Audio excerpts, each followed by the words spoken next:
y defender naturalmente la ley de reforma electoral que acaba de salir de nuestra presidenta María Dolores de Cospedal, desde una perspectiva de la teoría política en una democracia representativa. Me acompaña en esta ocasión mi compañero Óscar Martín, que por cierto recordábamos antes que alumno mío de latín hace ya algunos años. Bien. El verdadero quiz o fundamento de una democracia representativa, que es un término que por primera vez fue acuñado por el filósofo Jeremy Bentham en su obra A Fragment on Government en octubre de 1776, y que luego el gran padre fundador de los Estados Unidos, Alexander Hamilton, repitió en una carta a Washington, cuando todavía no era presidente, el general George Washington, en mayo de 1777. No está este fundamento de la democracia representativa, no está en el número de representantes políticos que debe tener el cuerpo de ciudadanos, sino en la noción misma de representación política. Antes de Marsilio de Padua, siglo XIV, no existía en la filosofía política el concepto de representación, si bien no se puede soslayar el precedente de la filosofía política de Santo Tomás de Aquino, en su escolástica, que llama al príncipe o al gobernante el vicario del pueblo. El vicario del pueblo, es decir, que obviamente es el representante, el príncipe siempre de la multitud del pueblo. Mediante sus representantes, el pueblo supervisa y controla la acción del gobierno, le exigen rendiciones de cuentas periódicas y lo fiscaliza. Con Montesquieu se añade a una tercera parte de la representación política la facultad de legislar de acuerdo a los deseos del pueblo. Toda la teoría del poder en la sociedad democrática descansa en la noción de representación o vicariato, por virtud de la cual los representantes políticos, popularmente electos, ejercen el derecho del pueblo a gobernarse. Los representantes del pueblo son enviados en misión o comisión por el pueblo para ejercer la autoridad, porque la multitud los hace participantes, en cierta medida, de su propia autoridad. Los políticos no hacen más que participar de la verdadera fuente del poder y de la autoridad, que es el pueblo, porque se los convierte en imágenes del pueblo o diputados por el pueblo. Ahora bien, la esencia de la representación estriba en que el pueblo da autoridad a sus representantes sin perderla. El pueblo jamás. Ahí está la diferencia entre la democracia y otros sistemas de gobierno. No es una cosa tangible, que es que el que la da la deja de tener, sino una potencia de orden espiritual y moral en la que el representante se le da el don de participar de ella sin ser ella de él jamás, sino siempre, en última instancia, del pueblo. Del mismo modo que el maestro, me ocurre esta comparación, no pierde su ciencia cuando la enseña al discípulo. El pueblo no puede perder tampoco su derecho esencial de gobernarse a sí mismo, cuando hace participar de este derecho a sus representantes, quienes ejercen el poder en nombre de quien lo posee en sí, que es el pueblo. Otra cosa distinta y de muy segundo nivel en importancia es el número de representantes que debe tener una comunidad política ordenada democráticamente. En principio, el número de representantes obviamente debe ser plural. Como plurales son los sentires que, como corrientes políticas, cruzan la comunidad política. Ahora bien, es imposible incorporar entre los representantes del pueblo a todas y cada una de las corrientes políticas. Ni aunque se eligiese en un país a un representante por cada 100 habitantes, entonces en España necesitaríamos algo así como 400.000 diputados, no se incorporarían todas las mundivisiones que laten en el seno de la comunidad política. Más aún, mayor número de representantes para nada impide el cabildeo de espaldas al pueblo entre los partidos con diputados electos.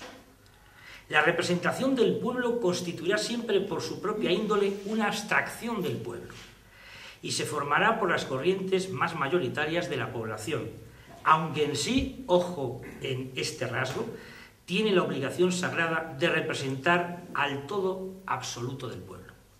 No aumenta automáticamente la calidad de la representación política por un aumento de los representantes políticos, sino por la realización verdadera y fiel de dicha representación política.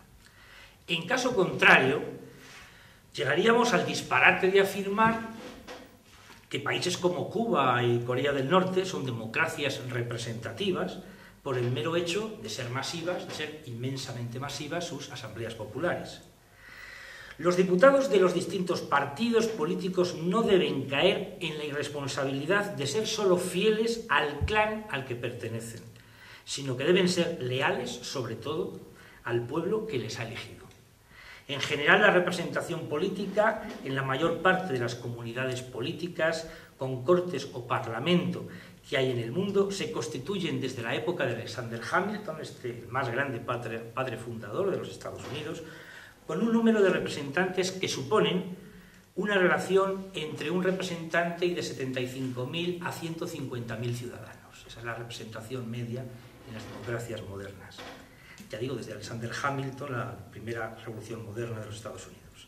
Las Cortes de Castilla-La Mancha han tomado la decisión de reducirse a una proporción de un representante por cada 64.000 castellano-manchegos. Esto significa un importante recorte de la clase política profesional, que hará más daño a los partidos mayoritarios, obviamente, que son los que más diputados perderán. Y no, por ejemplo, a Izquierda Unida, que nunca ha tenido un diputado en las Cortes de Castilla-La Mancha.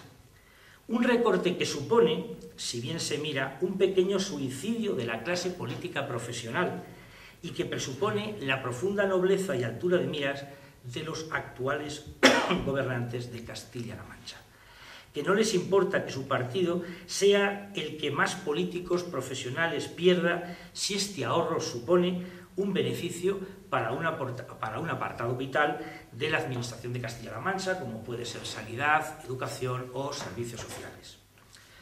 Como dice la exposición de motivos de la Ley 4/2004 de Reforma Electoral de Castilla-La Mancha, los representantes del pueblo deben asumir los ajustes derivados de la crisis como algo propio, del mismo modo que los han asumido sus representados en un enorme esfuerzo colectivo. Hay por parte de la presidenta que en esto también la presidenta Cospedal, que en esto también los representantes del pueblo sean de la misma naturaleza o sufran la misma naturaleza de la crisis que sus representados. En la mencionada ley hay un perfecto equilibrio entre territorio y población. No hay que olvidar que desde la democracia clásica las estructuras políticas no solo deben representar a la población, sino también a los territorios. De suerte que a cada provincia que compone Castilla-La Mancha se le asignan 3 diputados, lo que representan ya 15 diputados, distribuyéndose el resto, 18, en función de la población de cada una de las 5 provincias. Si fuera verdad que España es solo una miserable partidocracia, como dice por ejemplo Podemos, no existirían personas como María Dolores de Cospedal que prefiere sacrificar a compañeros del partido, que ya no volverán a ser diputados, quizás 8 o 9, a que los recortes sigan haciendo daño a sus paisanos.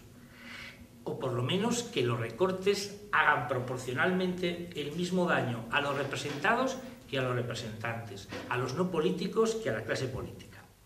Es así que el ejemplo que da el Partido Popular con esta ley es moralmente sublime y desgraciadamente demasiado infrecuente entre la clase política española. Es así como la presidenta de Castilla-La Mancha no solo se nos desvela una vez más como una gran patriota, sino también como una resolutiva estadista. Por otro lado, y ya para terminar, tampoco debemos olvidar lo que decía la sensatez de Voltaire respecto a los políticos en estos momentos en que parece que los políticos tienen tan mala fama. Decía Voltaire que los que piensan que los reyes y sus ministros le rinden tributo sin tregua y sin medida a la ambición, se engañan tanto como los que se los imaginan pensando solo en la felicidad del mundo, ¿no? Los políticos no son ángeles, pero desde luego tampoco son demonios. Con esto, bueno, pues es lo que quería deciros en relación al corpus teórico que justifica, explica y defiende la ley de reforma electoral de Castilla-La Mancha.